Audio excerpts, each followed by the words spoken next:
Today on Brilliance Business TV, we have the incredible Mark Francis. Mark is a global high-performance coach working with chiefs of staff in the UN for sports teams and with individual business leaders. Stay tuned.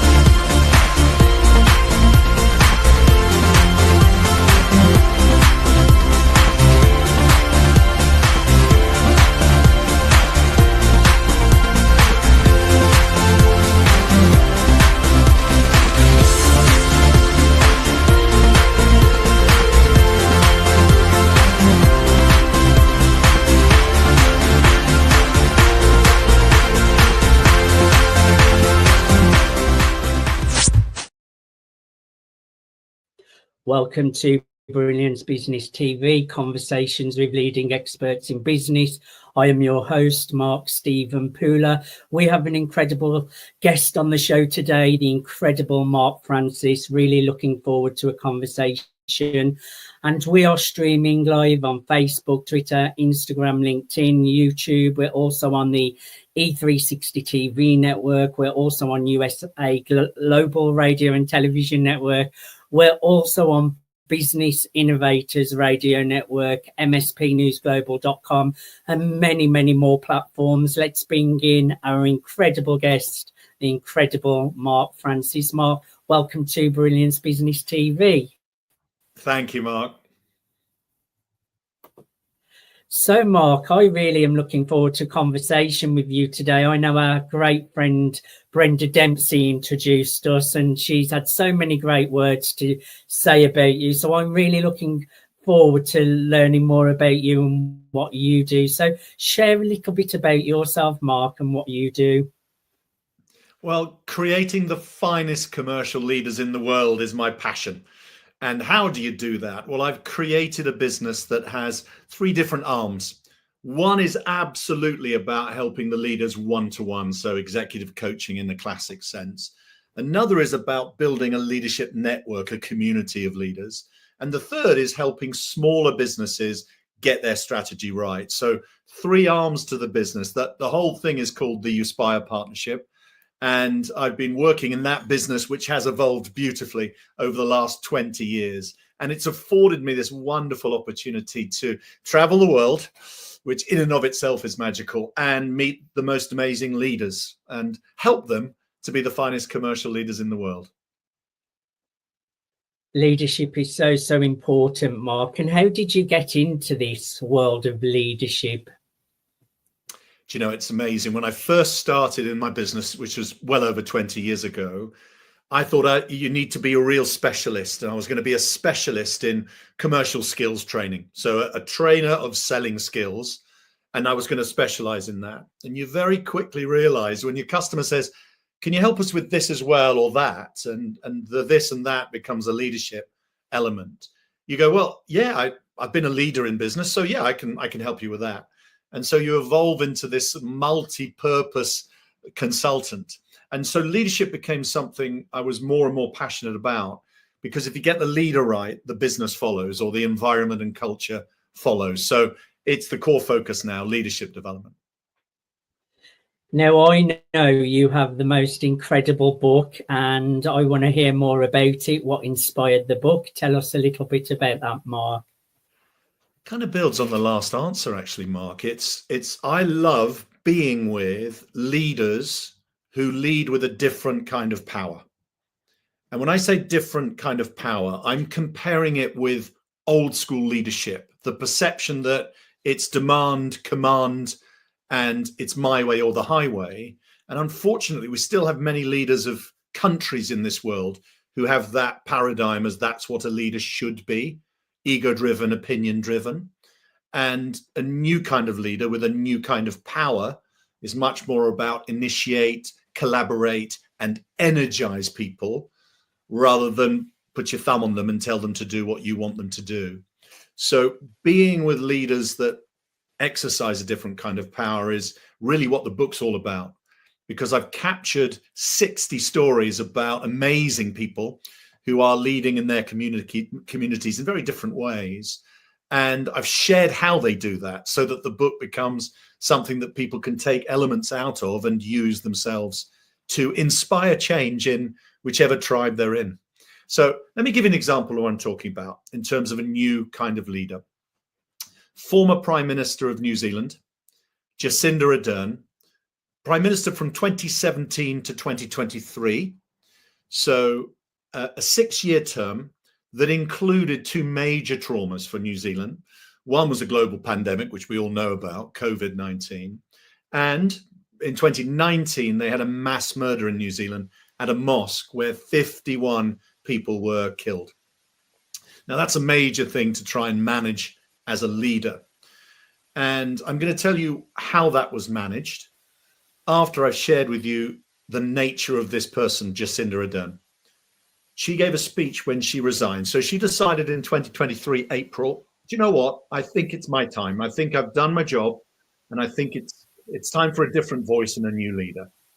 So she made that decision herself, which I admire as well. In her speech in the Parliament to say goodbye and thanks, she said something like this: I am absolutely not what people perceive as what a leader should be. I'm someone who has their heart on their sleeve. I cry, I hug, I'm vulnerable, I'm anxious, and it's not what people perceive to be leader material. It kind of fell on me, this being a prime minister. It wasn't my intention, but a series of circumstances meant that it was an opportunity, and I thought, yeah, I'm going to take this opportunity. But I decided I'm going to be myself through the whole journey. I'm not going to change in any way to be political. I'm going to be myself. That in and of itself is pretty cool. But you have to go back to this incident in 2019 at the mosque, and 51 people were killed with a semi-automatic weapon. And she said straight away, she was always someone that came onto the media immediately and spoke from the heart. And she said, I'm going to change the law in New Zealand. This is wrong, that someone can take a weapon that can mass kill in a few seconds, and that is something that we would accept in a modern democracy. And I'm going to get that law changed. And she did inside a week. Now, that's a major law change where you have interested stakeholders saying, no, we want to keep it because it's a lot of money for certain companies. And within a week, got complete consensus in the Parliament to fundamentally change the law in New Zealand about guns. That is a phenomenal leader, because how she did it was collaborative, exactly as I said earlier. She took the initiative and then she collaborated, energized the decision makers to make a decision incredibly fast. And that is a special leader. So that's my joy in terms of my job. I travel the world and I get to meet leaders like that. And you go, right, I think you can mold that. You can model it and say, can we replicate that all over the world and make the world a better place? As simple as that. So that's what I mean by a leader with a different kind of power, and not using the positional power of I am the boss, you do what I say, and using the power of intellect and influence. So that's Jacinda Ardern. I love that. That was a great example of using power, but with strength and authenticity as well. I like that, Mark. Yeah. What's the book called, Mark? It's called The Captaincy. And the concept is that everyone can be a captain of positive change. So that's the core idea, that we can all be a captain of something, small or large, in our community and make a difference. And so you're captaining change, to use the term. And so the book is full of examples of people who've done just that. And the reason I've called it The Captaincy is a nod to sport. And the reason there's a nod to sport there is my background outside of business is very much about being a player and a coach in sport, especially in women's rugby, interestingly, given that there's just been a world championship in England with women's rugby. And from that, I met so many extraordinary people who have become leaders beyond sport. And so that's the essence of the book. It's what can you take from what you learned as an athlete or a sports person and put it into practice as a captain of change beyond the sport. So that's the core idea of The Captaincy. And what community does it serve? Oh, what a great question. I don't want this answer to sound trite, because it might sound a bit trite. Any community. So one of the chapters in the book, chapter 7 in the book, is called Gather Your Tribe. Gather your tribe. And what it effectively means is we've all got tribes. That might be family, that might be close friends, could be something physically in your community that you all invest in, can be the church. We've all got our own communities and tribes. And gather your tribe to do something. Right? It's as simple as that. We all have a similar value set because we're together. Why don't we do something of positive impact? So the community it serves is, frankly, any community that collectively wants to or needs to drive change in their community in some way. And they can be the simplest things. You know, we need our streets to have better lighting. And so let's all get together in this neighborhood and make that happen. So community is any tribe, any group of people that have a common cause and want to do good, want to do something that makes the existence of that community better. Love it. And what makes the book so special, Mark? I alluded to it earlier around the connection of sport to lead.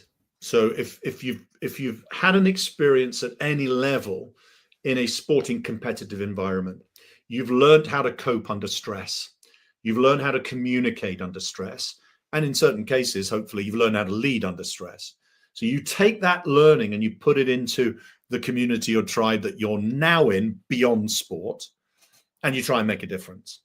So that wonderful red thread throughout the captaincy is the idea of a sporting intelligence. So we've got IQ, intellectual intelligence. We've got EQ, emotional intelligence. And more lately, I've heard that you've also got CQ, cultural intelligence, which is a smart thing to have as well. And I've introduced this idea of a sporting intelligence, and I call it SPQ. So sporting intelligence or sporting quotient. And there are 4 elements to that.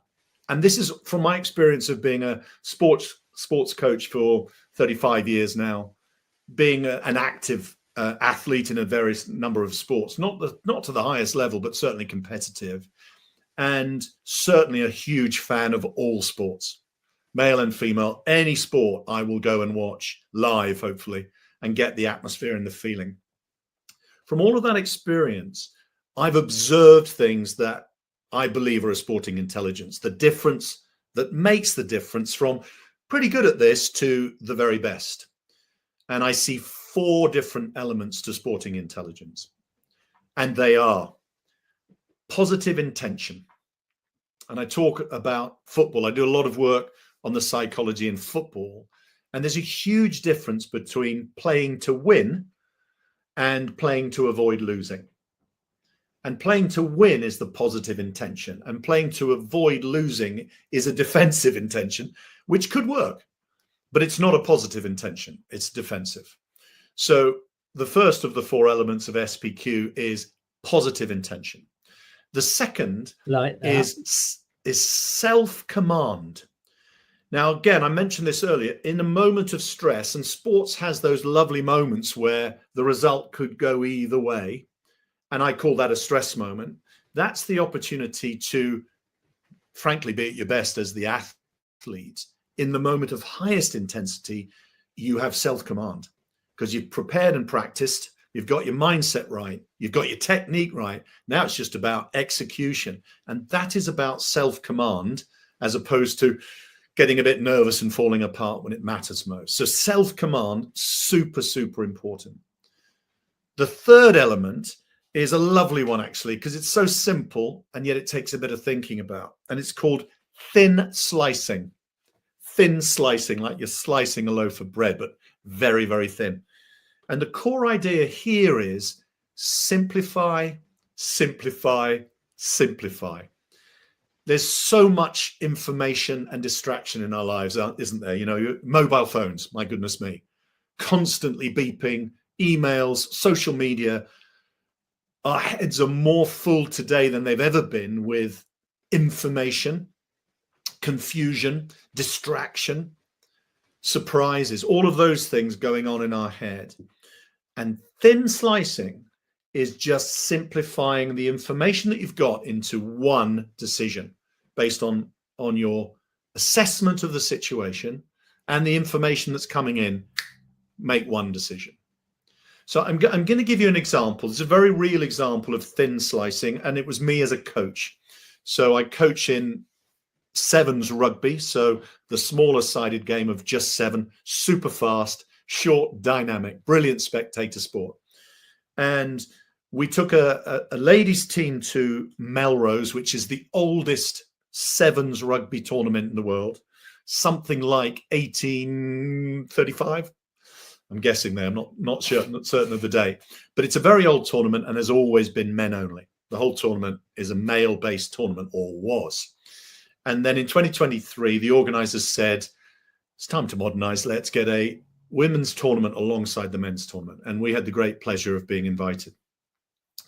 And we got to the final, and we're in the final. Our team is called the Lionesses, and we're playing against the best team in Scotland. So a select Scotland team who were very, very good. And it was going to be a very close finals. No question about that. Two excellent teams had made the final. 10,000 fans watching, which is really cool. And my highest try scorer in the season hadn't scored a try during that day. So I was thinking, I need to help her to be focused. And here comes the thin slice. All I want her to think about is scoring a try. Everything else can just happen because she's a naturally talented athlete. But I'd like her to focus on one thing to make a difference. And that small thing could make all the difference in the final. And so I was thinking to myself, how do I plant that seed, the thin slice, that it's just about score? I just want you to score. And I thought about it for a while, and then I thought I'm going to do it relatively subtly rather than tell. And I said, can you remind me, Lizzie, how many tries have you scored today during the tournament? She looked at me quizzically and went, I see what you're doing there. She said, because I haven't scored any today anyway. I haven't scored any. I said, oh, okay, thank you. It's just clarified in my mind. Now, that's a thin slice. It's the only thing I want you to think about, because there are lots of things you could think about, and you could get overstressed by thinking too much. Just focus on that one thing. And of course, there's connectivity with thin slicing with outcome. That's the point. It's a sporting intelligence. And Lizzie scored 2 tries in the final, both of which were half the length of the pitch. Now, in sevens, you've got more space, and it's not unusual to score distance tries. But she scored 2, one of which was sheer pace, and the other one was an amazing athleticism where she caught the ball in midair and then ran through lots of tackles with power. So scored 2 extraordinary tries, and we won by 1 score. So there's the thin slice, planted, seeded in the brain of the athlete, and then the athlete only focuses on that and lets everything else happen naturally. So that's thin slicing. Mark. That's thin slicing. Clever stuff, thin slicing. Thank you. And that's true in life, right? That's not just a point about sport. That's in every sense. No, definitely. And I'm sure anyone that's listening can think about a situation and think, yeah, and I'm focus overloading on one my brain. thing, positive intention, love it. That's it. And the 4th element of sporting intelligence is tribal fire. Tribal fire. So you're an individual in a team, and you have the ability to create collective focus, collective enthusiasm, tribal fire. So the great athletes have the ability to ignite all the people around them. And I think great leaders do as well. So you create tribal fire by your own energy and behavior. And then, of course, that has a knock-on effect. It's a ripple effect, so that everyone ignites in a very positive sense towards the vision that you've created, ideally collectively. So that's what makes this book special for me. It brings to life in those 60 leader stories elements of sporting intelligence in all of them. And the most recent example is that the England women's football team played in the European Championships in the summer. And in their last 3 games, quarterfinal, semi-final, and final, they were playing opponents that were excellent. And in each game, the opponent got ahead. They were leading. And in fact, deservedly so. So England were being outplayed in the quarterfinal and the semi-final and the final. And they went on to win. And there's no question the tribal fire, the tribal belief was a huge factor in turning around losing situations into winning ones. There was a core belief and a self-command. Under pressure, behind the 8 ball, there was a self-command in all of the players that said, we're going to execute our game plan to what we've specified, calmly, coolly, and with passion and with tribal fire. So a lovely example of those 4 elements of sporting intelligence coming to fruition. Oh, they were great examples. I love it. And I think people can take a lot from those examples as well. And you've taken them from sport, but they can be in all areas of business, life, and fitting beautifully with all aspects. Now, Mark, I would like to ask you what's next for you. I know you're super busy working on so many incredible projects. And also, Mark, tell people how they can get your book and who should connect with you. Who would you love to reach out to you? Oh, that's good. Those are great questions. The book is available on Amazon at the moment. It's a pre-order because it comes out mid-November. It's just a few days away, but it's available for pre-order. So it's brand new. Go and grab it while you can. That's the first answer to that. And then in terms of how to use this book, it's reference point. I'm a huge believer in saying, who's my inspiration? And I'll look through the book and there are several, 60 odd examples, amazing leaders. And you just pick any one and go, right, I'm going to model what they did to be successful in my area of interest. What's next was your first question. And what I'd love to do is to get the message more out there. That's why it's wonderful working with you, Mark, getting your advice about how can we get more people to see the way to adopt sporting intelligence and apply it to leadership. And that almost certainly means get out on the road, speak, share the book, but also bring it to life in presentations and road shows. So it's a conversation starter. It's a point of inspiration. And then hopefully it generates, and here's the key point, captains in lots of communities doing things that are positive for their community and for the wider world. I've really enjoyed having a conversation with you, Mark. And my last question, because I think you may have forgot with how many questions I asked in one. Who would you love to reach out to you, and how can people connect with you, Mark? I'm going to try and be more targeted than the obvious, anyone that's inspired by the captaincy. I'm going to be a little bit more specific than that. I think it's either people already in a leadership position that need just a little tweak and guidance. And that can be one-to-one, right? Reach out for one-to-one perspective. I think it's more about how can we change the dynamic in our community or team. So it's probably a leader thinking, my culture could be better. My team needs to be better, but I also want to invest in that team. So who would I love to reach out? It's people who have a team where they want to see change and want to invest in that change. And I'd love to help. And we do masterclasses. We call them masterminds. And that's very much about how do you help people reframe their thinking so that after you've reframed the thinking, then behavior change comes. So you think differently, you feel different, you behave different, and ultimately it's a different result, both for the individual and for the collective. So it's leaders who want to drive change, I think, is the target audience to reach out. How can they? Well, beautifully in the modern world, LinkedIn's always a good one. I love the LinkedIn community because it's an easy way to say hi. and to exchange messages. So that's probably the best way to connect with me. Perfect. And your clickable links will all be on the promotion with this as well. They can also go to your website. Do you want to just share that with the people who are listening in as well?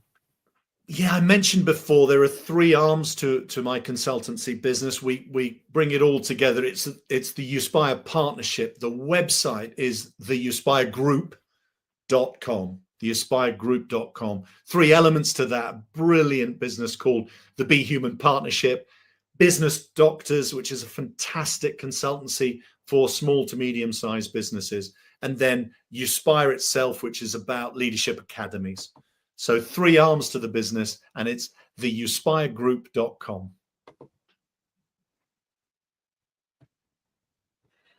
Mark, I thoroughly enjoyed having a conversation with you. Everyone out there, if you would like to improve your leadership and get where you need to get, do reach out to Mark. Mark, thank you so much for being my guest today.